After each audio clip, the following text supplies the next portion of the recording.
Welcome children in bio class. Children, I am going to explain you function of plasma membrane. You have studied the plasma membrane delimits protoplast from the environment.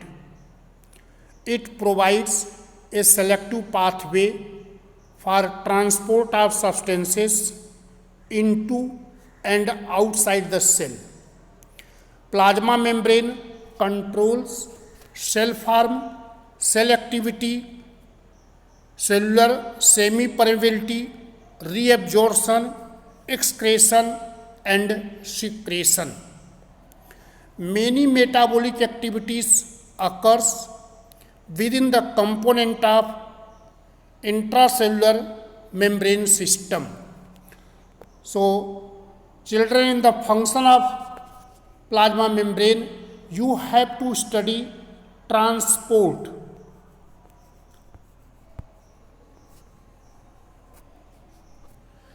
It means the inflow of material into the cytoplasm through the plasma membrane occurs. So, what are the various processes by which the inflow of materials into cytoplasm through plasma membrane occurs? They are osmosis,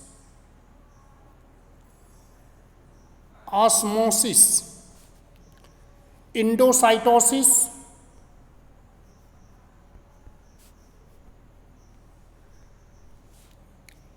exocytosis,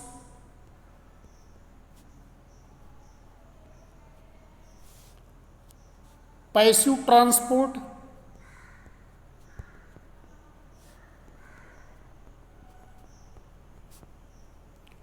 and active transport.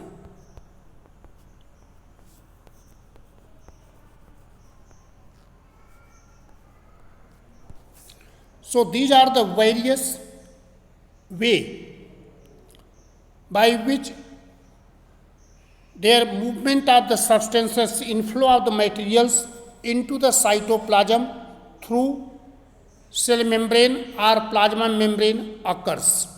In that, first is the osmosis. Osmosis is the diffusion of water molecules. During the process of osmosis, water molecules will diffuse. Here, cell is bounded by cell membrane and cell wall. Cell wall is made up of cellulose that is freely permeable, and plasma membrane is selectively permeable. Therefore, molecules of water may diffuse from the region of their higher concentration to the region of their lower concentration.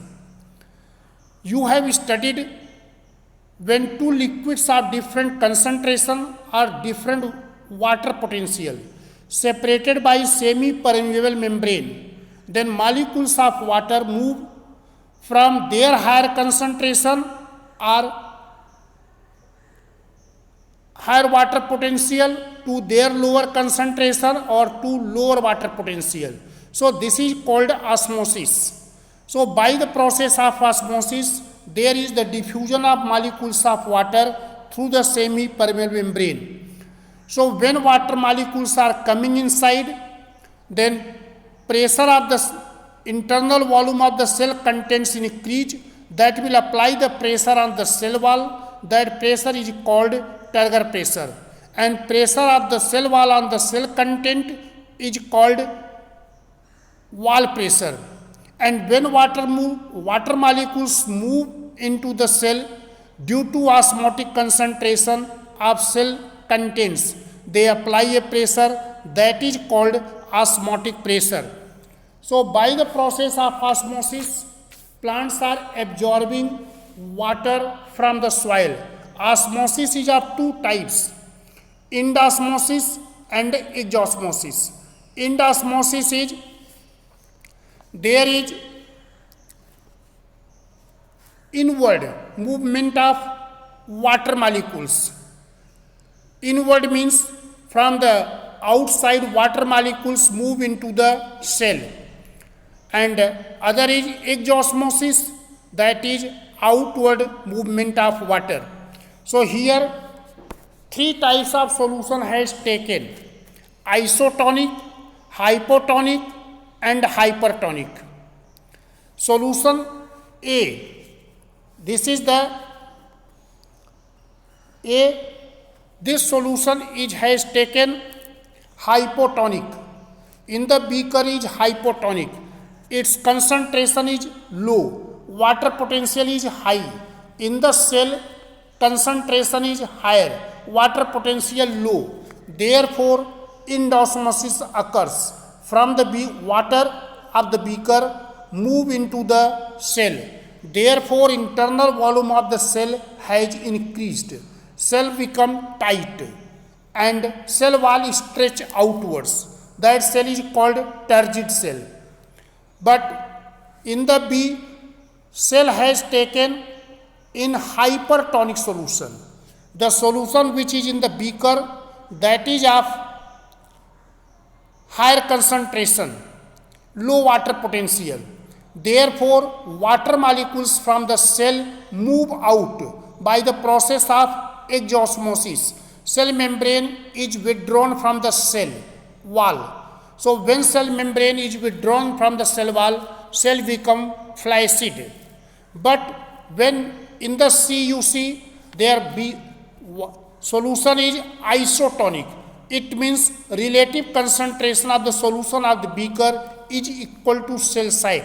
So when cell is placed in isotonic solution, nothing happen to the cell. Cell will remain as such.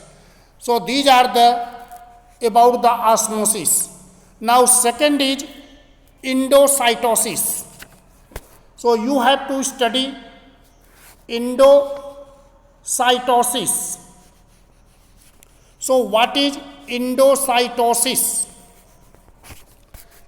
It is the process by which a cell actively take material inside.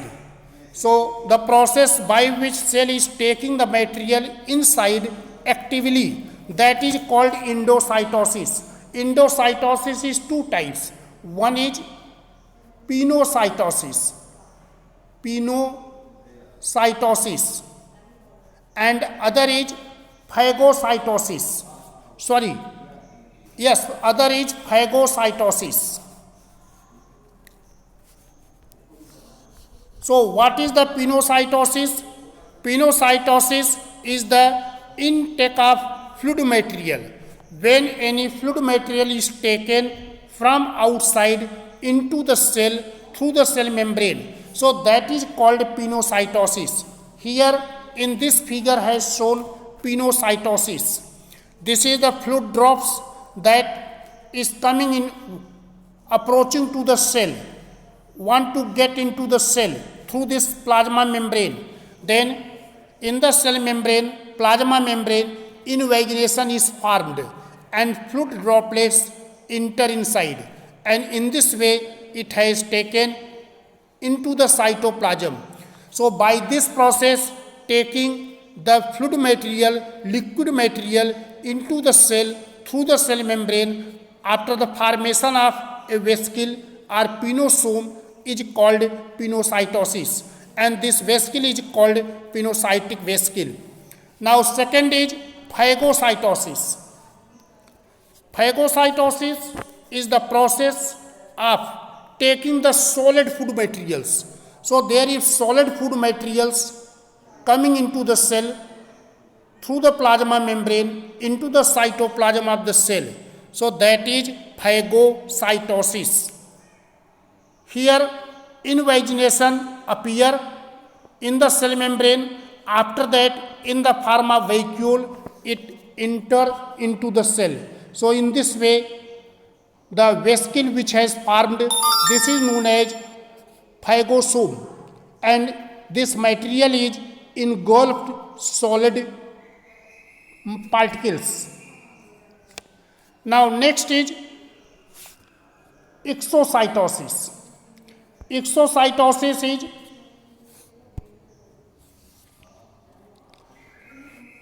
the process which is the reverse of endocytosis. In this process, there is waste materials from the cell is thrown out through the cell membrane. So there is some waste materials are produced in the cell, and these materials have to thrown out from the cell. So this process of throwing out from the cell through the cell membrane, through the plasma membrane, it is known as exocytosis. So for the exocytosis, in the form of the vesicle, it is removed. The process in which metabolic waste are thrown out from the cell is called ephagy. Now next is passive transport. So passive transport is the passage of molecules through the cell membrane, through the plasma membrane, from a higher concentration to a lower concentration region. So when there is movement of the molecules, transfer of molecules takes place along the cell, through the cell membrane, along the concentration gradients without utilizing the metabolic energy is called passive transport. Passive transport is of two types. One is simple diffusion and other is facilitated diffusion. In the simple diffusion, transport of metabolic particles or molecules or substances across the membrane occurs along the concentration gradients without using any metabolic energy. So this is called simple diffusion. By facilitated diffusion is more rapid form of diffusion. In this, molecules move through channel in the membrane. Now next is, last one is the active transport. In the active transport, molecules move from the region of low concentration to the region of higher concentration against the concentration gradient using metabolic energy. So sometimes root of the plants absorb minerals from the soil. In the soil, concentration of minerals are low. In the root hairs, concentration of minerals are high. After that, root of the plants getting the minerals from the soil by active transport using the metabolic energy. There is the movement of the ions against the concentration gradients by using metabolic energy. So this is called active transport. This active transport is uniport. Uniport means when one ion or one molecule crosses a protoplasmic membrane at one site. That is called uniport. If two ions or molecules crosses at the same site in the same direction through the cell membrane, plasma membrane, it is called symport or contran post. Two ions are two molecules when cross the membrane at the same site but in the opposite direction, then that is called antiport or counter transport. So children, you have to remember in the active transport there is uniport, symport, antiport. Uniport, when at one site only one ion or one molecule move in one direction. So that is uniport. At one site two ion or two molecules move in the same direction, then symport. At the same site two ions or two molecules move in the opposite direction, that is called anti-transport.